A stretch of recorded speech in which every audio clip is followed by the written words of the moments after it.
बस and 3 2 and 1 या बिल्कुल बस सर मैं काउंटडाउन शुरू करता हूँ 3 2 1 Assalamu alaikum. Just 1 second, sorry.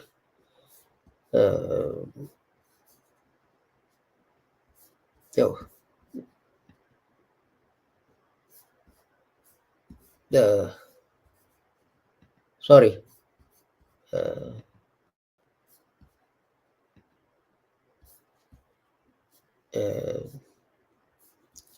I have a slight problem, but I will start anyway. Assalamu alaikum. Welcome to our Sunday broadcast, which is part 2 of Islamic Jihad. And we showed in our broadcast last Sunday that Jihad is a much misunderstood concept, and it is used to project Islam as a violent religion. And this suits non-Muslims for propaganda purposes, that they say Islam is a violent religion and this and that and so on. But unfortunately, it also the same concept is propagated by Muslims themselves. And the promised Messiah, Hazrat Mirza Ghulam Ahmad Sahib, has written about this. And I read the quotation out last time that Muslims, when they find that both Muslim and non-Muslims are saying that jihad is a violent struggle to force people to embrace Islam, then they think, well, our own scholars are saying this and our opponents are saying this, so this must be correct.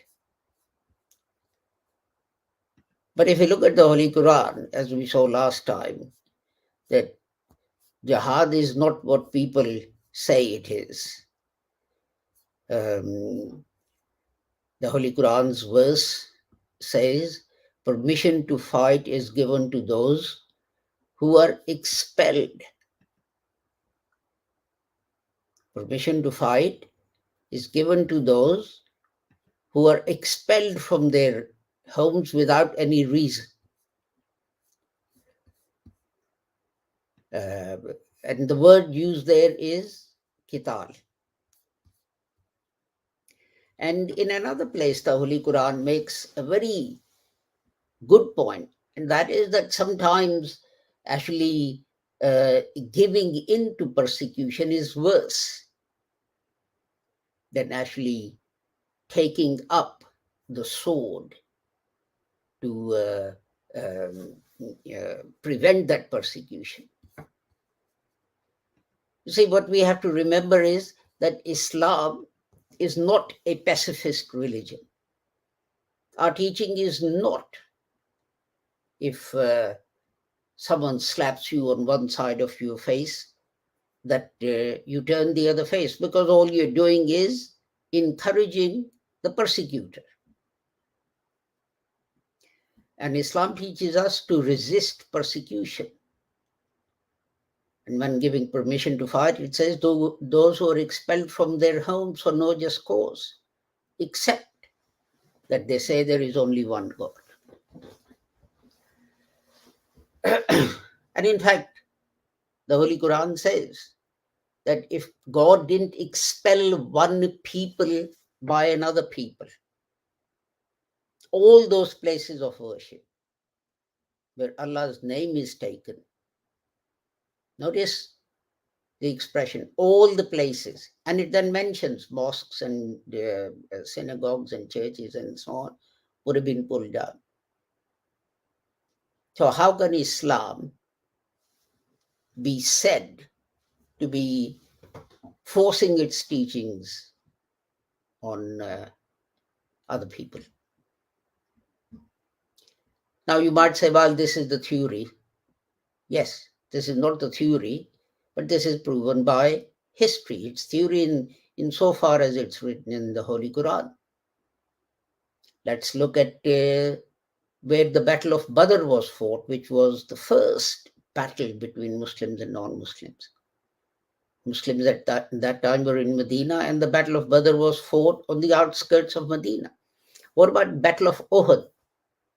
That was fought on the outskirts of Medina. What about the Battle of the Ditch? The enemy outnumbered Muslims in such great numbers that Muslims resorted to digging a huge ditch around Medina to protect it. If Islam was being forced on people, surely Muslims would have been sending out armies to subjugate people. So why were people coming to destroy Islam, to destroy Medina, to kill Muslims? All the early battles were fought outside Medina. What about after that? Some tribes in Arabia were aligned to the what Muslims call the Roman Empire, which was the Byzantine Empire, and some tribes were allied to the Persians. Now, they complained to their allies about what was happening in what is now Saudi Arabia, and these two mighty powers then ran to Saudi Arabia to destroy Muslims. Muslims didn't attack them. They attacked Muslims. Muslims were far outnumbered. Let me ask you a question, and this is very interesting. When the Muslim state was established 100 years after the death of the Holy Prophet, or or Hijrah, or however you want to take it, what constituted the population of that state? About 70% were Christian. 70% of the world's Christians lived under Muslim rule. Do we have any example of large numbers being slaughtered because they didn't embrace Islam? 70% of world's Muslims lived under Muslims. They had their churches, they worshipped, they had government jobs, they had businesses, and so on. Let me put this to you another way. What was the percentage of Muslims in this empire? Were they 90%, 80%, 70%? Muslims were actually 5% of the population of the whole empire. So how did it run? It ran on a simple principle. People wrote to Hazrat Umar, the governors and military commanders and so on. They wrote to Hazrat Umar and said, we've conquered city X or Y or Z or whatever. How should we rule it? Hazrat Umar gave a simple instruction. Check whether government servants are doing their duties honestly and diligently, and if they are, leave them alone. If they're not, replace them. Now I ask you, in this instruction, is the word Muslim is mentioned anywhere? The only condition is government servants doing their duty honestly. And if they are, leave them alone. And what does this tell us? That the Islamic State was the first secular state in the world. It didn't say put Muslims in key positions. And from then until the creation of Pakistan, read Muhammad Ali Jinnah, the Qadi-Azam's first speech to Pakistan Parliament. Today you are all equal citizens of this state. There will be no discrimination in this state from now on. What is it except enunciating the principles of secularism? And that says that state is above any other consideration except that of loyalty to the state and honesty. This will amaze you because, people, especially Muslims, are forever going on and on about it's only Muslims who should be allowed to govern in Muslim countries and so on and so forth, and all the top jobs must be with the Muslims, etc., etc. But look at Hazrat Umar's example. How did Muslims arrive in Spain? It was a sect of Muslims. In Spain, there were two sects of Muslims. One sect were Unitarian. They were very similar to Muslims. The other sect were Catholic. They believed in Trinity. They believed that Jesus was part of Godhead and so on. Now, the Unitarians approached Muslims. What did they say to Muslims? They said, we have come to you for assistance and help. Why? Because we hear that under your rule, there is no persecution based on religion. In our country, our own co-religionists are persecuting us. Please come and save us. If Islam was being spread by force, why would Christians go and seek assistance from the Muslims? So Muslims went there and they conquered Spain. And they ruled Spain for hundreds and hundreds and hundreds of years. And in that Spain, there were Muslims, there were Christians, there were Jews. How come, if Muslims were forcing everyone to embrace Islam, after hundreds of years of rule, there were still Christians and Jews living in Spain? If your statement that Islam is spread by force is correct. And interestingly, when persecution started? When Ferdinand and Isabella conquered Spain, they started to burn Muslims and Jews alive on the cross. That's when persecution started, when Christians took over. And you know who helped? The Muslim Khalifa from Istanbul. He sent his navy when he heard what was going on in Spain. And the navy didn't just rescue Muslims from Spain, it also rescued all those who were being persecuted. And that includes Jews. They were taken back. Some got off in Palestine and started living there. Others went to Turkey. This is why in Turkey there is a large population of Jews.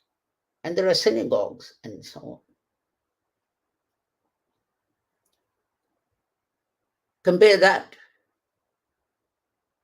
with the Crusaders, who, when they entered Jerusalem after defeating Muslims, it is said that they killed so many people that streets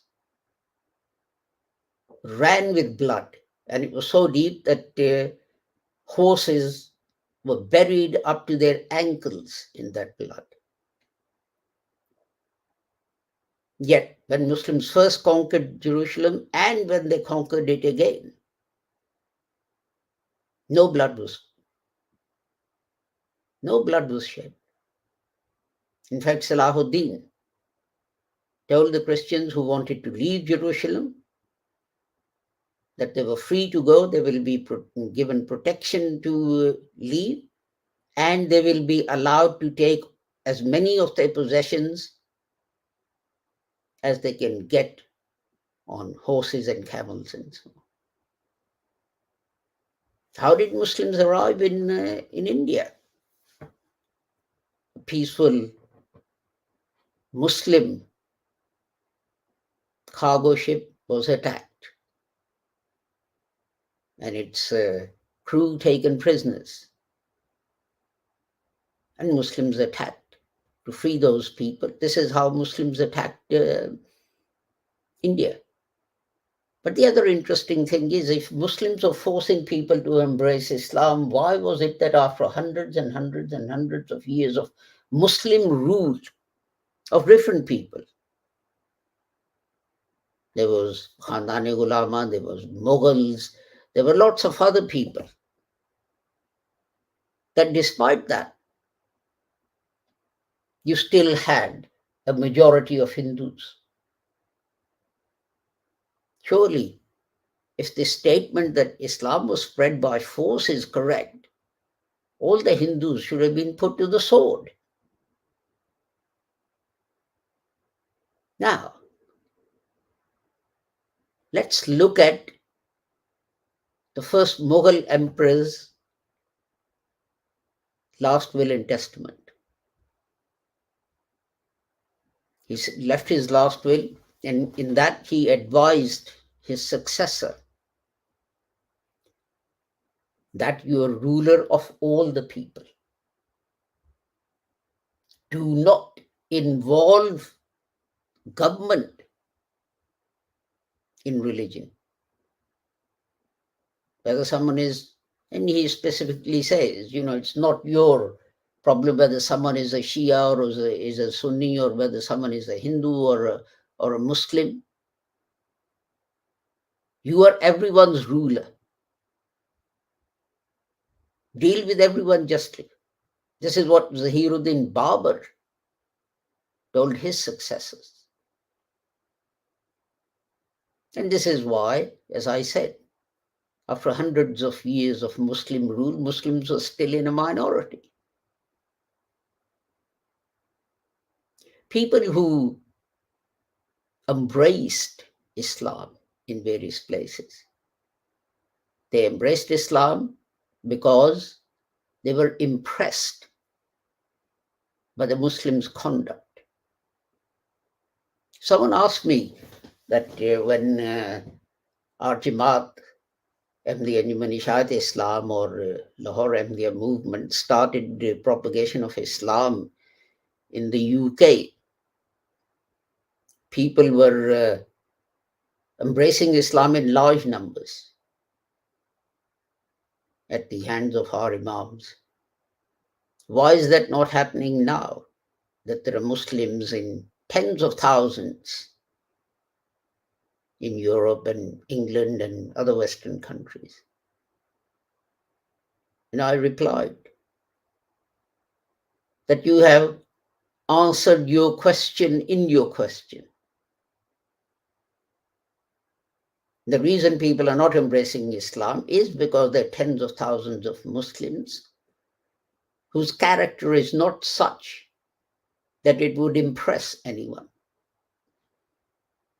and encourage them to leave their religion for what is to them a foreign religion. That those who came in 1920, well, even before 1920, when people saw their moral fiber, their character, they were impressed. Britain at that time was ruling the world. It was said that the sun never set on the British Empire. And yet a Lahori Ahmadi came and he said, I am going to teach you Islam. And people were surprised. And Muslims told him he was mad. These are people who've conquered us. These are people who rule us. These are people who don't just rule India, but lots of other Islamic countries. And you're going to convert them to Islam. And he said, yes. And it was through his character, through his sacrifice, that people embraced Islam. He didn't have a sword, he didn't have a gun. What was it that the Holy Prophet Muhammad first presented to his people as proof of his prophethood? Did he come down with a military contingent? No. He was alone and he said, I've never lied, have I? They said, no. He said, I've never cheated, have I? And they said, no. I've always been honest, haven't I? And they said, yes, you've always been honest. And that was the moral character that he presented to them, and they saw and they embraced Islam. There was no force involved at that time, and there's never been any force involved in conversion of Islam. Let me ask you, a majority of Indonesians are Muslims. Which army attacked and conquered Indonesia? History tells us no Muslim army went to Indonesia. Majority of people in Malaysia are Muslims. Which Muslim army attacked and conquered Malaysia? None. So how come majority are Muslims? It was peaceful propagation, not even direct propagation, but when people saw the character of the people they were dealing with, they were so impressed that they embraced Islam. And when people can't present an example of what Muslims will behave like, then people are not going to be impressed. They're just going to say, well, everyone beats their own drum. The Buddhists and the Hindus and the Christians and the Catholics and the Jews and the Muslims and so on, they're doing exactly the same thing. There is no moral fiber, there's no moral character. If Islam was spread by force, then because with the advent of Islam, the history started to be written. Before that, history was mostly not written, it was verbal, and it was mostly glorifying whoever the ruler was. But the Holy Quran was written, and then the Hadith was written,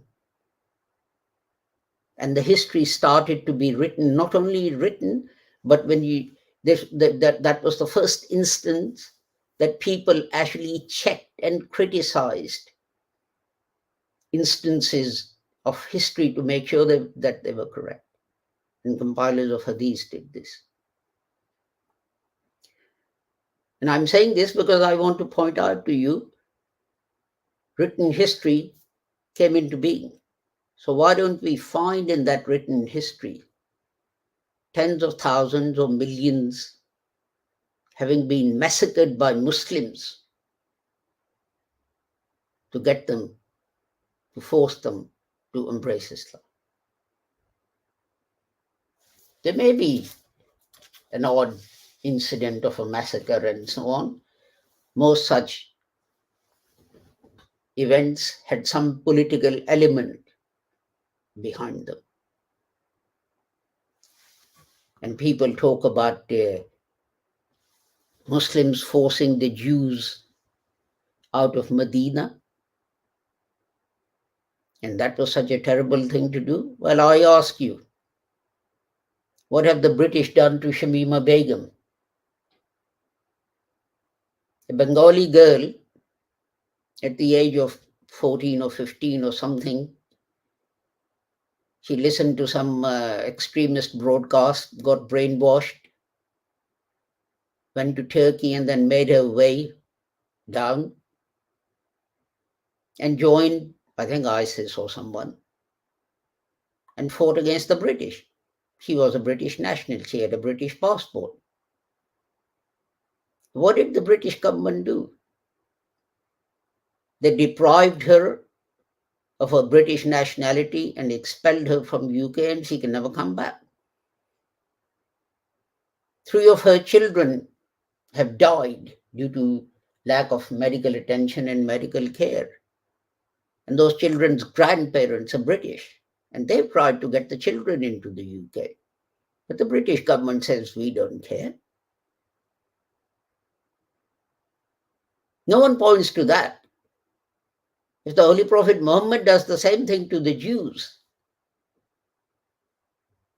because at a dangerous time, at a time when Muslim existence was critically endangered, they supported the Muslims' army, Muslims' enemies' armies. That is all objectionable. But 1500 years later, the British government does the same thing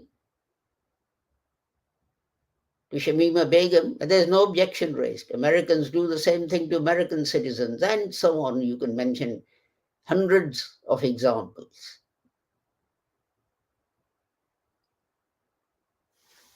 Is that not terrorism? Is that not objectionable? 3 innocent children die through lack of care, and the British government say, we don't care. When the Muslims even sneeze in the direction of a non-Muslim, suddenly all hell breaks loose. Read the history. Read what actually happened. History of Jerusalem, conquests of Jerusalem, is documented. And we know that when Christians took over Jerusalem, thousands, tens of thousands were slaughtered because they were either Muslims or they were Jews. Now, that's not mentioned anywhere. Jews are not mentioned anywhere. Islam was still spread by force. Hazrat Umar, when he took over Jerusalem, he said, I want to meet the Jews. This is their holy city. And people said, well, there are no Jews. They've been expelled from Jerusalem. Why? They were expelled because they were always causing mischief and creating problems and disruption and violence. So the rulers of Jerusalem expelled them. But Hazrat Umar Raziyallahu Ta'ala brought them back and said, no, it's their holy city. Bring them back. Let them live in this holy city. Is this an example of spreading Islam by force? Or is this an example of respecting other religions and the places they hold holy and dear, etc.? History of these things is a long one. But the sad thing is this, and I end with this, and Ahad can start. But the sad thing is that Muslims somehow think it's great and glorious to say that Muslims should force others to embrace Islam. Muslims themselves say that. This is the sad thing. If you read Maulana Maududi's Tafhimul Quran, he says, oh, well, for 13 years in Mecca, the Holy Prophet adopted a peaceful sort of character because he was politically weak. He had no choice. What did you expect him to do? Muslims are already being killed. All of them would have been killed. So they had to pretend to be peaceful. But as soon as he got out to Medina, and from under that yoke and had political power, he took his sword out and said, "Come on, Quraysh, I'll teach you a lesson." This is Maulana Maududi, a prominent Muslim scholar, telling us that Na'uzubillah, the Holy Prophet Muhammad sallallahu alaihi wasallam was just like a worldly politician, waving and weaving and changing his policies to suit whatever political situation confronted him. And that was why God sent the promised Messiah, Hazrat Mirza Ghulam Ahmad, although Hazrat Sahib came much before Maulana Maududi, but there were scholars at his time saying exactly and doing exactly the same things. And this is why Hazrat Mirza Ghulam Ahmad came to put to people the true picture of Islam and say the Holy Prophet Muhammad sallallahu alaihi wasallam brought a peaceful religion, but it wasn't peace at any cost. It was a religion that allowed Muslims to defend themselves. So I hand you over to Ahad. Assalamu alaikum wa rahmatullahi wa barakatuh. Wa alaikum A assalam. very detailed and nice explanation, as well as the context of the current topic which we have today, given by Shahid Uncle.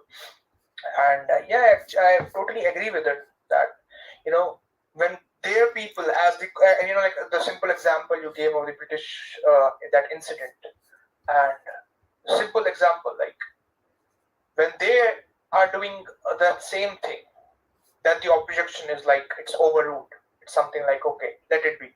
And when something like that, according to the situation, which is the need of the hour, is to be done by like it was done by our prophet, then suddenly the judges and maybe like all those Gen Z judges, I would say, that they would come and say, okay, this is something which your prophet did. This is wrong. This is wrong. Okay, well, you are doing the same thing. Then where is the justice there? Do it there. But they are trying to just like ignore the stuff which they do, and like trying to misinterpret the things which happened in our history. But yeah, anyways, I would love to throw some more light on this topic, and for that I have prepared a brief presentation which I would love to share. Please let me know if it is visible now. Yes. Okay. So, Bismillahirrahmanirrahim. Well, I welcome you all to our channel, Islamic Institute of Lahore Ahmadiyya Movement, and we'll be continuing with our Jihad in Islam series. In the last episode, we discussed what is the correct meaning of jihad from the Holy Quran and Hadith. So, in today's video, we'll be discussing one of the most frequently asked questions: that was Islam spread by force? Is this the actual thing which happened? So, join us as we debunk all the myths, remove all the misconceptions, and uncover the actual peaceful essence of jihad in Islam, rooted in self-development, compassion, and justice for all. So, without further ado, let's get started. And so, a brief recap of part one. In that part one, we had 4 chapters: significance of jihad, use of the word jihad in Quranic verses, use of word jihad in Hadith, and use of word jihad by Jews. If you haven't seen our episode, you can you have the link given in description of our playlist. You can check it there. I would surely recommend everyone to watch that first and then continue from here, this part. So in today's discussion, I would love to throw some more light on this particular question, which is often misinterpreted, and people often misinterpret the facts, and they ask is that, okay, Islam was spread by force, and something like that. So in this episode, we'll be discussing all these things in detail. We'll be removing the misconception on spread of Islam by force.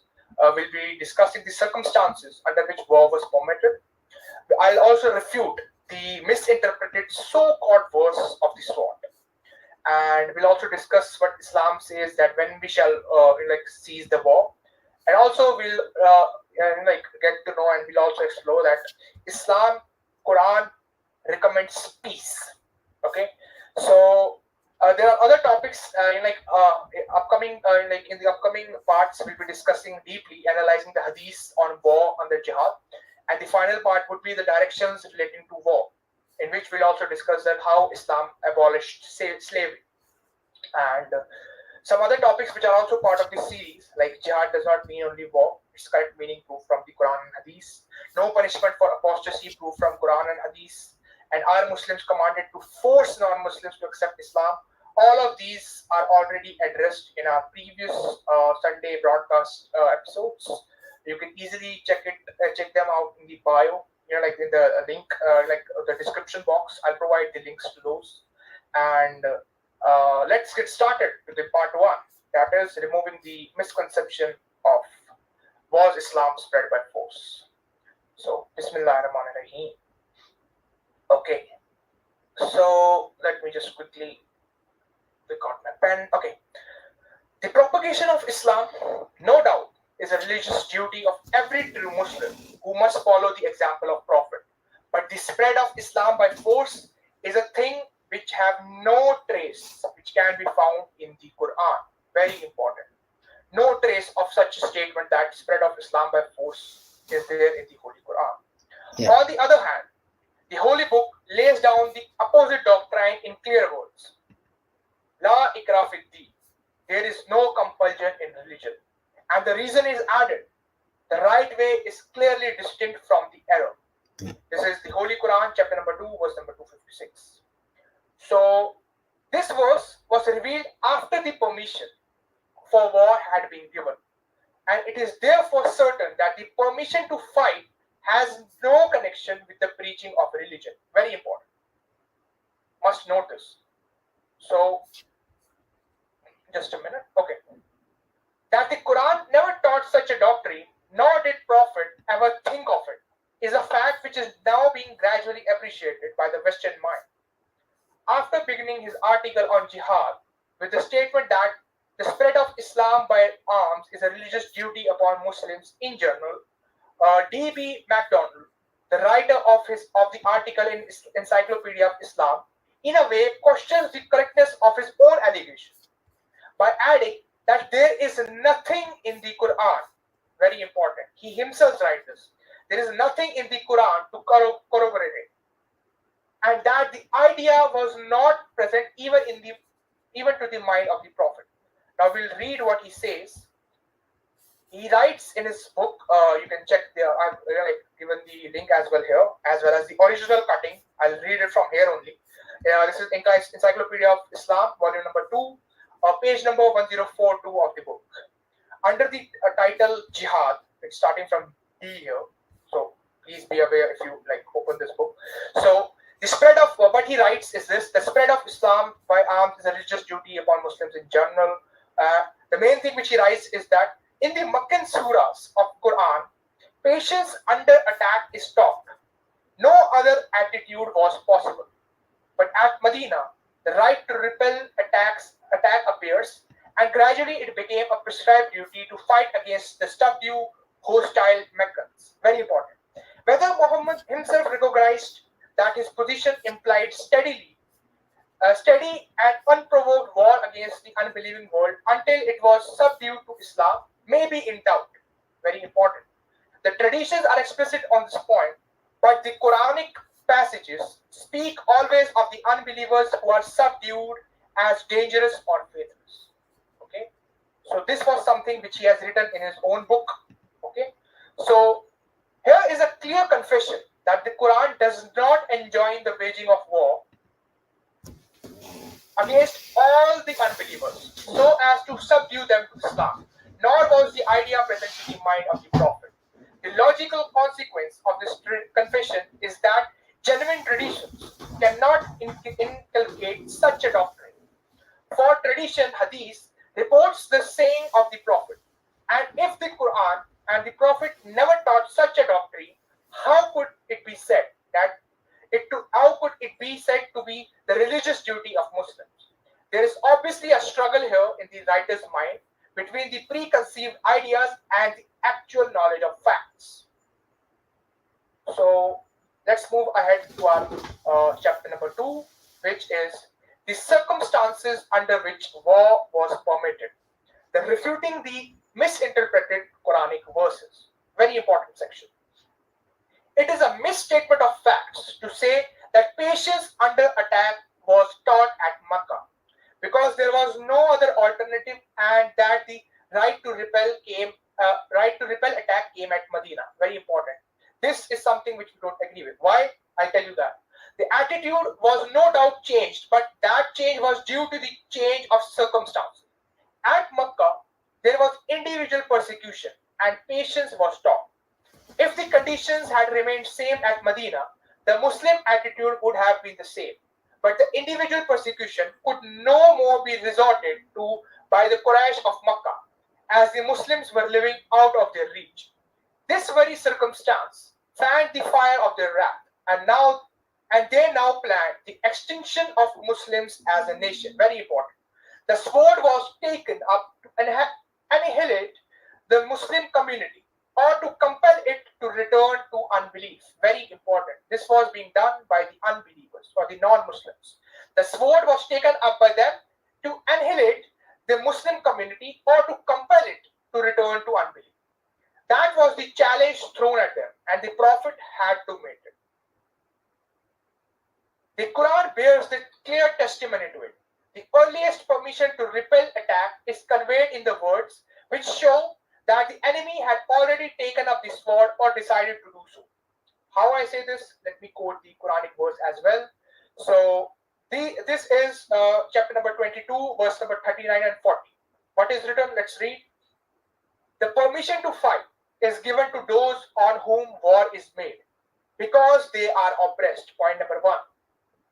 And surely Allah is able to assist them. Okay, so next verse we read, those who are driven from their homes without a just cause, except that they say our Lord is Allah. And if Allah did not repel some people by others, cloisters and churches and synagogues and mosques in which Allah's name is much remembered would have been pulled down. And surely Allah will help him who helps his cause. Very important. So please note the following points which I'm about to make. Okay. So the very words of this verse show that it is the earliest or the subject of fighting, as it speaks of the permission being given now, which evidently had not been given up to this time. The permission was given to a people upon whom war was made by their enemies. The word which has been used in this particular ayah or this particular verse, chapter number 22, verse number 39, is yukatiluna. Okay, and it was not a permission to make war with people in general, but only with the people who made war on them. Very important. The reason is stated plainly, that because they are oppressed and those who have been expelled from their homes without a just cause. So it was clearly an aggressive war on the part of the enemies of Islam. So who thus sought to exterminate the Muslims or to compel them to forsake their religion? The Quran says another verse, that is that, and they will not cease fighting you until they turn you back from your religion, if they can. So this is Surah Baqarah, which is chapter number 2, verse number 217. So it says that it was a holy war in the truest sense, because as stated further on, that if war had not been allowed under these circumstances, there would have been no peace on earth, no religious liberty, and all houses for the worship of God would have been destroyed. This was quoted in this particular verse, chapter number 2, verse number 40, that our Lord is Allah, and if Allah did not repel some people by others, cloisters, churches, and synagogues and mosques in which Allah's name is much remembered would have been pulled down. All of the places of worships are mentioned here. Okay, so you need to understand the points which I am making. That indeed there could have been no war holier than the one which was needed as much for the religious liberty of the Muslims, as for the principle of religious liberty itself, as much to save mosques and as much to save cloisters, synagogues, and churches. Okay, if there had been a just case, a cause for war in this world, it was for the war that had been permitted to the Muslims.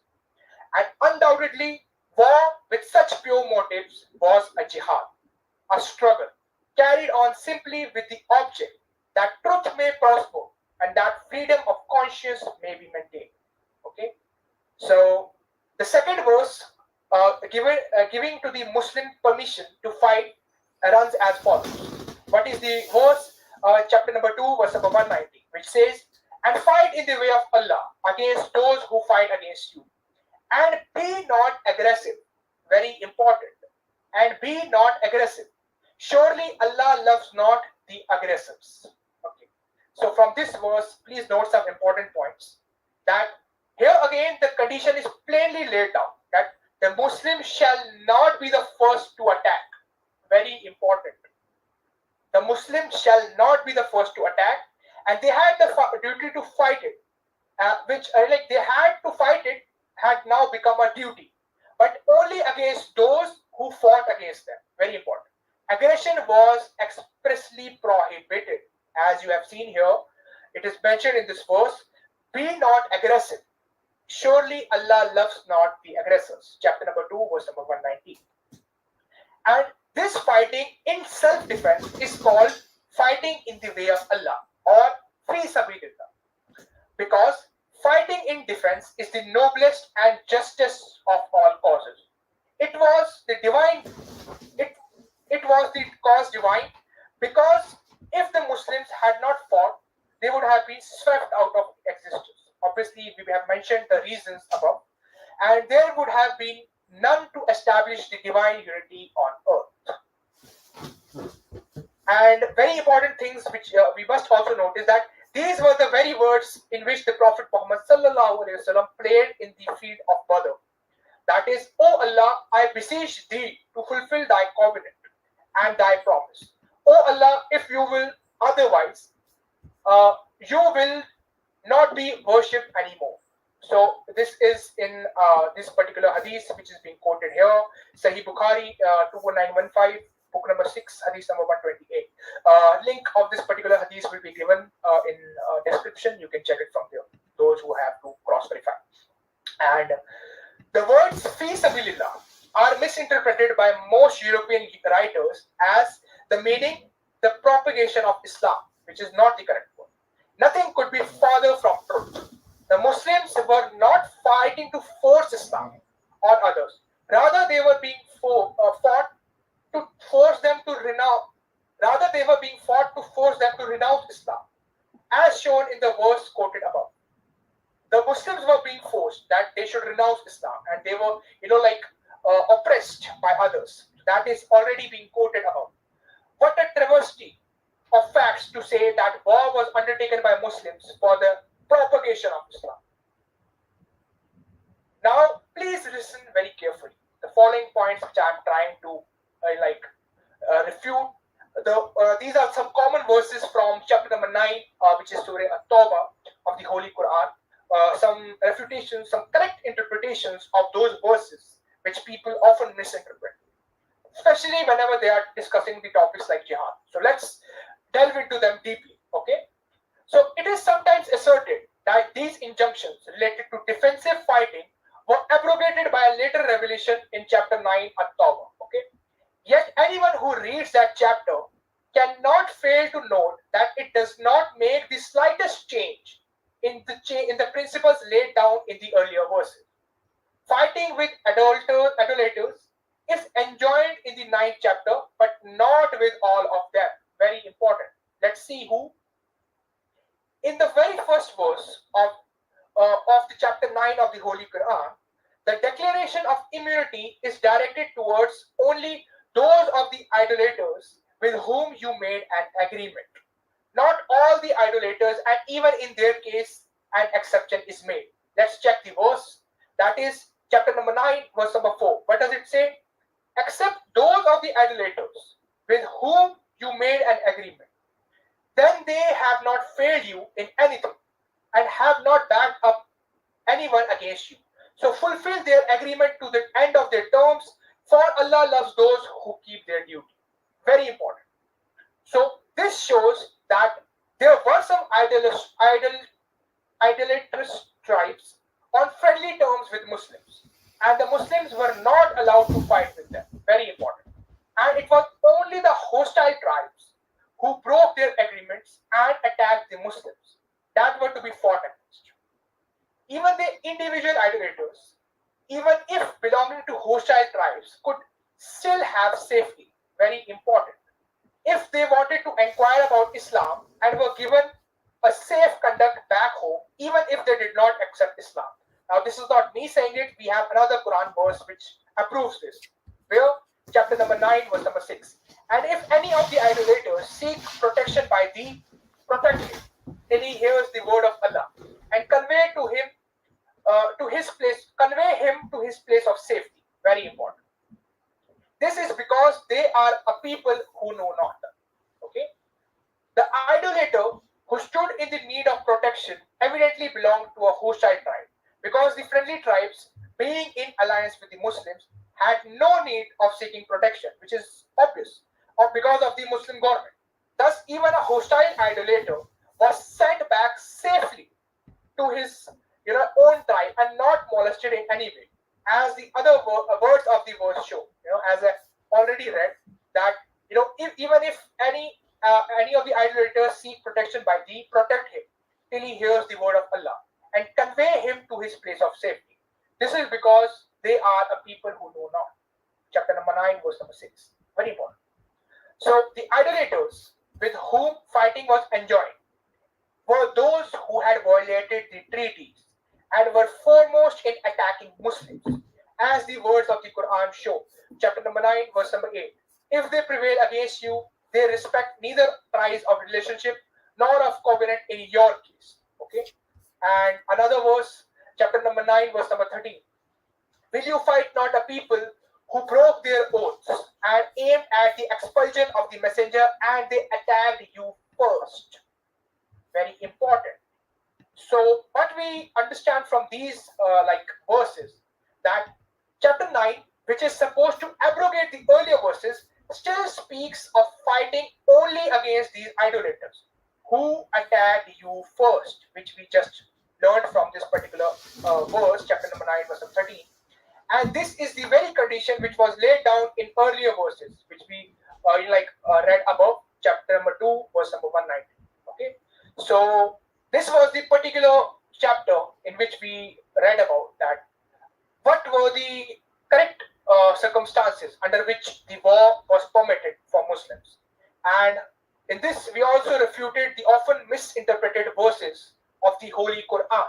Okay, now comes another chapter which is very important, because there is one particular verse in the Holy Quran, present in chapter 9, At-Tawbah, which is often does not notwithstanding with it, as we already just now learned from this particular discussion which we had just now, and the chapter 9, as shown above, does not go beyond what is contained in the earliest revelations on the subject of war. As I mentioned, we saw in Surah like Baqarah, chapter number 2, verse number 190, that the commandments which were given in that particular verse, which is the earliest of the commandments, this particular chapter, which is often referred that it is maybe like abrogated and stuff, it does not have even the slightest of change on the it does not go beyond what is contained in the earliest revelations on the subject of war. The 5th verse of that chapter number 9, verse number 5, is often called by some people as the verse of the sword. Okay? As if it articulated and indiscriminate massacre of all idolaters or unbelievers. The misconception is due to the fact that words are taken out of context and a significance is forced on them, which the context cannot bear. Now let's have a look at what does this particular verse say. The following words occur in the 5th verse, that chapter number 9, verse number 5 says, so when the sacred months have passed away, slay the idolaters wherever you find them. Okay, but please note that Similar words also occur in the earliest revelation on the subject, and kill them wherever you find them. Chapter number 2, verse number 191. So these are the words which you find here as well, and these are the words which you find here as well. Uh, uh, yeah, here. So similar words you find in both these, like verses. If you compare these both verses, so similar words occur in the earliest revelation on the same subject. Okay. Now let's take both one by one. Okay. So in both places, it is the context which makes it clear as to the identity of the persons regarding whom this particular order is given. Okay. In both cases, those against whom the order is given are the people who have taken up the sword and attacked the Muslims first. Very important. The people who have taken up the sword and attacked the Muslims first. It has already been shown that the injunction to fight against the idolaters, as contained in the opening verses of chapter number 9, relates only to such idolatrous tribes as those who had made agreements with Muslims and then broken them and had attacked the Muslims, not to all idolatrous people wherever they may be found in the world. Okay, if only we read the verse that precedes this particular verse, which is often like mentioned to people by as the verse of the sword. If we read the first or the verse which precedes it, or the chapter number 9, verse number 4, what we find, not the shadow of doubt will remain that all idolaters are not spoken of here. Okay. For the fourth verse, as quoted already, it states that, let's quickly refer to the fourth verse as well, that except those of the idolaters with whom you had made an agreement, then they have not failed you in anything and are not backed you up against anything against you. Fulfill their agreement to end of their terms. For Allah loves those who keep their duty. Okay. So what does this mean? That those idolaters were not within the purview of the order who had remained faithful to their agreements. The order was therefore dictated against specified adulterous tribes, the tribes that had made agreements with Muslims and broken them repeatedly. Very important. As mentioned explicitly in the verse 8, chapter number 8, verse number 56. So it is a mistake to regard the order as including all idolatrous people living anywhere in the world or even in Arabia. And if the verse preceding the so-called verse of the sword makes a clear exception in case of all friendly idolatrous tribes, that following it immediately makes clear exception in favor of such members of the idolatrous hostile tribes as ask the protection of the Muslims, as stated in chapter number 9, verse number 6. This is the particular verse which we are talking about. Okay, so what we want to but my points are on this particular subject, that when we continue the subject, it is further laid down that the order relates only to the people who broke their oaths and aim at expulsion of the prophet, and they attack you first. Chapter number 9, verse number 13. With such a clear explanation of the fifth verse contained in the preceding and the following verses, no sane person would interpret it as the meaning which says that the killing of all idolaters or carrying on of unprovoked war against all the idolatrous tribes. So this is the correct interpretation of this particular verse, and this clearly means that the meaning which people interpret out of this verse, that it means to kill all the people, this is wrong, totally wrong. Now let's move on to our next chapter, which is when shall war cease, as per the Quran. Okay. Now it is thus clear that Muslims were allowed to fight only in self-defense. Okay, to preserve their national existence, and they were forbidden to be aggressive. The Quran nowhere gives them this permission to enter on an unprovoked war against the whole world. The conditions were also laid out as to when war should cease, where it is mentioned, chapter number 9, verse number 1, chapter number 2, verse number 193, and fight with them until there is no persecution, and the religion should be only for Allah. And if they desist, then there should be no hostility except against the oppressors. Now, very important verse. Let's break it down easily. The words religion should be only for Allah are sometimes misinterpreted as meaning that all people should accept Islam. People often misinterpret this verse and they say that this means that all people should accept Islam. A significance utterly opposed to the very next word of the same verse, of this particular verse itself, that but if they desist, there should be no hostility against the oppressor. This is in the particular verse itself, that if they desist, there should be no hostility against the oppressor. The desisting plainly refers to the desisting from persecution. Similarly, the words occur in early Medina revelation as well. Chapter number 8, verse number 39 says that and fight with them until there is no more persecution, and all religions are for Allah.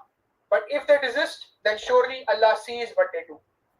So when we compare both expressions, religion should only be for Allah, and all religions are for Allah, carry one and same significance, that religion is treated as a matter between man and his God, a matter of conscience, and in which nobody has the right to interfere. This is the main significance of these two statements which are made in the particular verses. And it may it may be added that if the words had the meaning which it is sought to be, then the Prophet would have been the first man to translate that teaching into practice. While, as a matter of fact, he made peace with the enemy on numerous occasions and stopped fighting with idolatrous tribes when they wanted peace. Very important. Even when he subjugated a people, he gave them full liberty in their religion, as it happened in the conquest of Mecca. Okay? And by this, we conclude this chapter, and let's move on to our final chapter, that is peace recommended by Islam.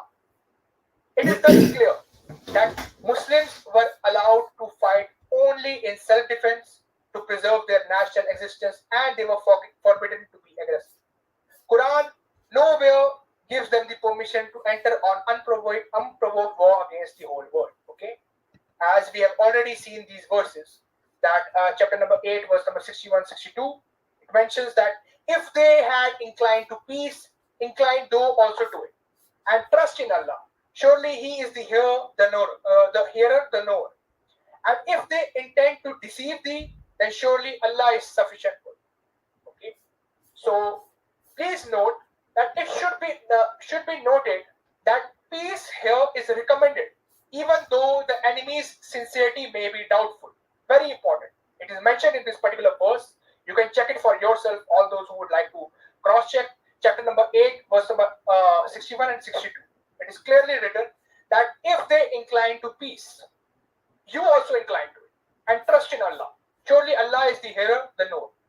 And it is also mentioned in the next verse itself that even if they intend to deceive you, then surely Allah is sufficient for you. Okay. So what I mean to say here is that even though the enemy's intentions and sincerity may be doubtful, peace is recommended.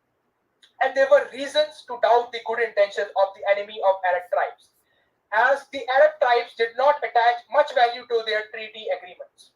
As we see in the history as well, another verse also proves of this, that chapter number 8, verse number 56 says that those with whom you make an agreement, then they break their agreement every time, and they keep not their duty. So none could carry those precepts into practice better than Prophet Muhammad sallallahu alaihi wasallam, and he was so prone to make peace whenever the enemy showed the least desire toward it, that even on the occasion of Hudaybiyah, he did not hesitate to accept the position of the defeated party. Okay, though he had never been defeated on the battlefield, and his companions had sworn to lay down their lives one and all if the worst had to come to the worst. Okay. Yet, let's the main point which I need to make here is that he was never defeated on the battlefield. Even then, he did not hesitate to accept the position of the defeated party. He wanted to propose a peace treaty, something like that. Okay. He made peace and accepted the terms which his own followers looked upon as humiliating for Islam. He accepted the condition that he would go back without performing a pilgrimage, and also that if a resident of Mecca embraced Islam and came to him for protection, he would not give him protection. Thus, thus the injunction contained in the Quran to make peace with the idolaters, if they desired peace, combined with the practice of the Prophet in concluding peace on any terms, is a clear proof that the theory of preaching Islam by sword is a pure myth, so far as the Quran is concerned. Okay, and I would like to conclude my today's discussion. And to sum up, neither in the earlier revolutions nor in the later is there the slightest indication of any injunction to propagate Islam by sword. On the other hand, war was clearly allowed as a defensive measure up to the last. It was to be continued only so long as religious persecution lasted, and when that ceased, war was to cease by the fact itself. And there was additional condition that if a tribe against whom the Muslims were fighting because of its aggressive and repeated violation of treaties, if those embraced Islam, it then and there became the part of the Muslim body politic, and its subjugation by arms was therefore foregone, and war with it came to an end. Such remained the practice of Prophet Muhammad during his lifetime, and there is not a single instance in history in which he offered the alternative of the sword or Islam to any tribe or individual, nor did he even lead an aggressive attack. The last of his expeditions was that of the Ta'abu, in which he led an army of 30,000 against the Roman Empire.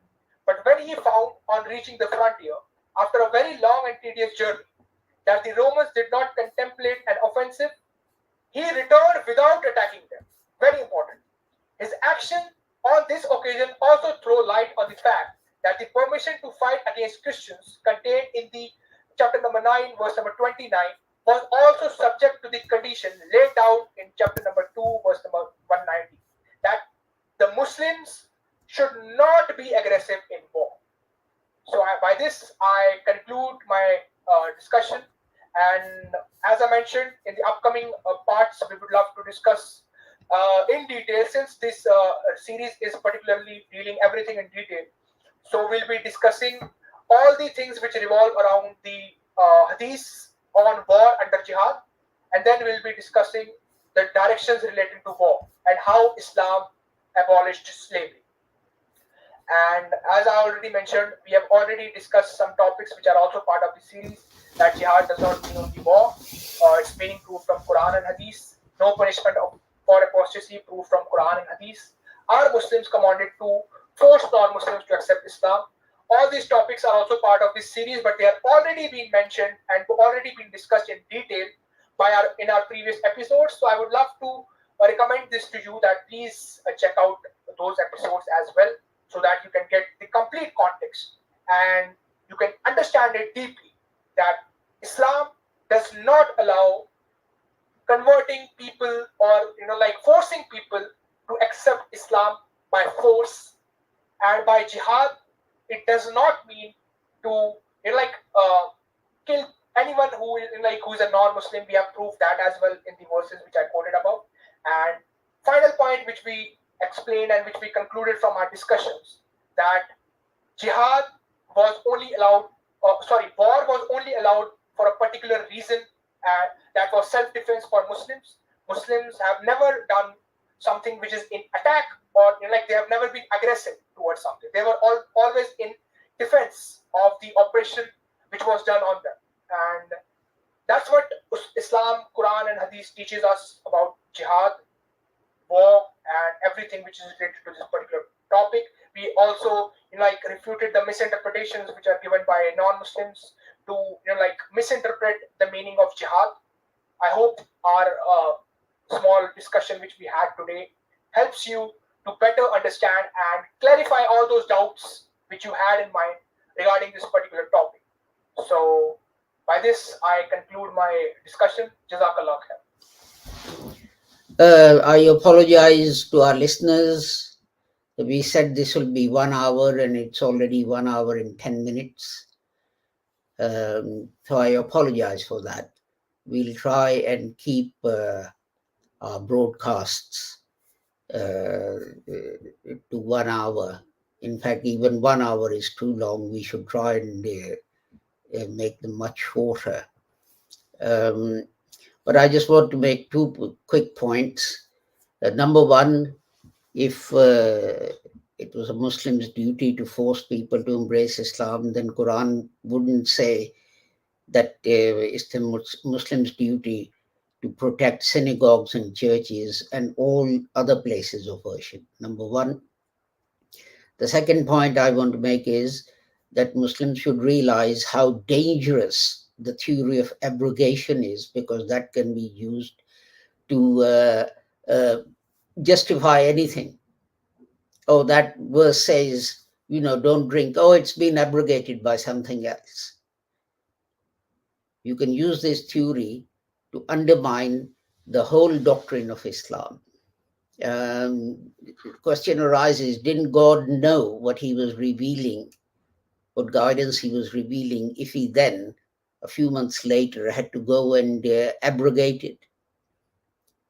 So this belief that non-Ahmadi Muslims have, that parts of the Holy Quran are abrogated, or some verses, their order remains, but their recitation has been abrogated, and they're not in the Holy Quran.